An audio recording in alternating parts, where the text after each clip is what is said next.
अदानी हे अमेरिकेच्या तावडीत ज्या पद्धतीने सापडले आणि त्यांना वाचवण्यासाठी, कारण की एकीकडे ट्रम्पनी अनेक प्रयत्न केले की देशावर मोठ्या प्रमाणात टॅरिफ वाढवून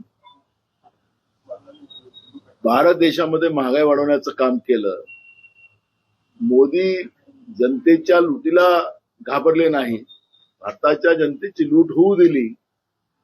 पण अदानीची मान जशी अमेरिकेच्या तावडीत सापडली आणि जे घाणेरडे व्हिडिओ ज्याच्यावरची चर्चा सातत्यानं लोकसभेत आणि राज्यसभेत मागणी करतात आहेत, एप्स्टीन फाईलच्या बद्दलची ही जी चर्चा मागली जाते आहे, देशाच्या प्रधानमंत्र्यावर त्याचे आरोप आहेत, पण देशाचे प्रधानमंत्री त्याला बोलायला तयार नाही.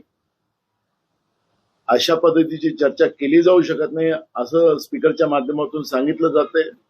व्यवस्था लोकसभेची आणि राज्यसभेची कशी तयार झालेली आहे हे आपण पाहिलेली आहे. आणि म्हणून या सगळ्या तावडीत सापडल्यानंतर आता सगळं डिझेल पेट्रोल अमेरिका आणि व्हेनेझुएलामधून घेतलं जाणार अशा पद्धतीचा एक करार केला गेला.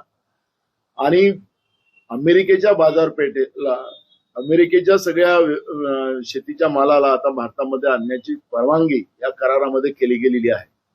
मुद्दामून या ठिकाणी एक खुलासा केला पाहिजे की अमेरिकेमध्ये 1000 एकरचे हेक्टरचे शेतकरी आपल्याला पाहायला मिळतात आणि सगळेजण यांत्रिकी पद्धतीने शेती करतात.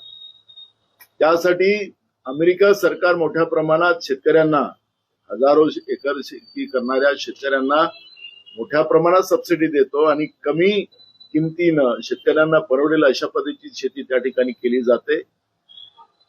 आता या करारामध्ये जे आहे, जे आता केंद्रातलं नरेंद्र मोदीचं सरकार जे आपली पाठ आपल्या हाताने ठोकतात आहे, काल आमचे नेते राहुल गांधीजींनी जी भूमिका मांडली की या देशाच्या शेतकऱ्यांचं रक्त आणि घाम आणि या देशाला विकण्याचं काम नरेंद्र मोदींनी अमेरिकेच्या करारामध्ये केलेलं आहे. अशा पद्धतीचं जे वक्तव्य केलेलं आहे तेच वक्तव्य खरं ठरणार आहे. आणि देशातला शेतकरी पहिलेच नरेंद्र मोदीच्या सरकार जेव्हाच या देशामध्ये आलं तेव्हापासूनच या देशातला शेतकरी रोज मोठ्या प्रमाणात आत्महत्या करत आहे. शेतीच्या मालाला भाव न देणं, शेतीचा खर्च वाढवणं, शेतकरी विरोधी धोरण नरेंद्र मोदींनी जे स्वीकारलं होतं त्याचा आता पूर्ण अमेरिकेच्या या करारामध्ये या देशातला शेतकरीच आता उद्ध्वस्त होईल अशा पद्धतीची भीती निर्माण झालेली आहे.